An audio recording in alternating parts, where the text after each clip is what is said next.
Alright, what's up guys, Game Fifi of All Games here, and I'm back, and this is the episode of chaining. But before I get into chaining, I have to go over spell speeds, and here are the cards.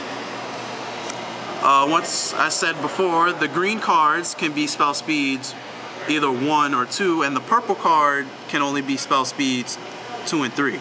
And Judgment is a counter, so like I said in the last episode, I said that counter symbol means counter, so it's spell speed 3.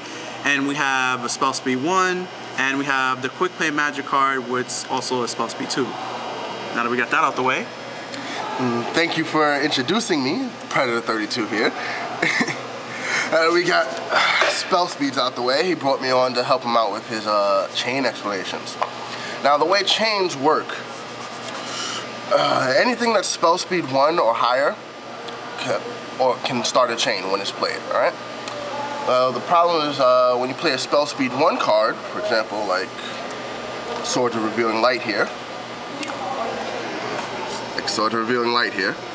right? It starts a chain.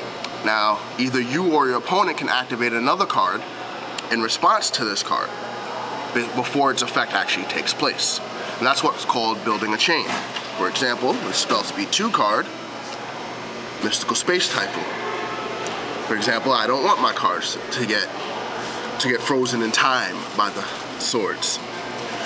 And now, finally, I can continue the chain on with this spell speed 3 card, or any spell speed 2 card I would like, called Solemn Judgment. Alright? Now basically, what Solemn Judgment does, it negates any spell trap activated. Alright? So at this point, if both players decide to pass on activating any more cards, the chain then resolves. Now the way chains resolve, they resolve in reverse order of the way the cards are activated. Since Solemn Judgment was activated last, that means it resolves first. And when its effect resolves, it negates Mystical Space Typhoon. So we move on to Mystical Space Typhoon, whose effect was negated, so it no longer does anything, and it just resolves. And then we have Swords of Revealing Light finally, which successfully resolves, and my opponent's monsters can't attack for 3 turns. Alright? Now for a little more in-depth on the reason why we went over spell speeds, I'll just go over it one more time. Spell speed 1s cannot chain to other spell speed 1s except for one very specific example, which is Seagok. Seagok is basically 2 spell speed 1 effect monsters that happen at the same time.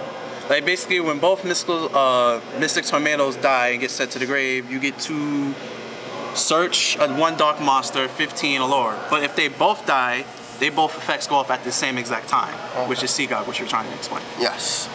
Now, Seagok specifically stands for simultaneous effects go on chain. So basically what happens when both effects activate at the same time, they both go on the chain, with the turn player being chain link 1 and the opponent being chain link 2.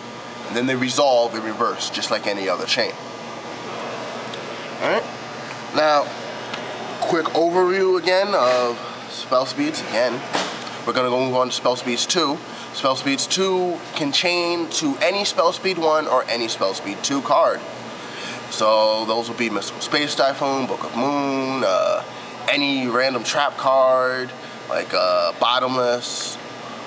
Those are all spell speed 2. And you have your spell speed 3 cards, which are your counter traps. Those can chain to any card in the game as long as the condition is met. But the special thing about counter trap cards is only other counter trap cards can be chained to a counter trap card. So if I play a counter trap card, if you don't have another one, that chain is ending unless I decide to, for some reason, chain another one. That's pretty much how chain links work. Alright, just gonna wrap this episode on So You Wanna Learn YuGiOh, episode chaining. For the next episode, I don't know what I'm gonna do. I'm probably just gonna do a duel and step-by-step show you and tell you what I'm doing. But that wraps it up. This is Game Fifi of All Games, and this is the Predator 32. I'm out of here. Peace.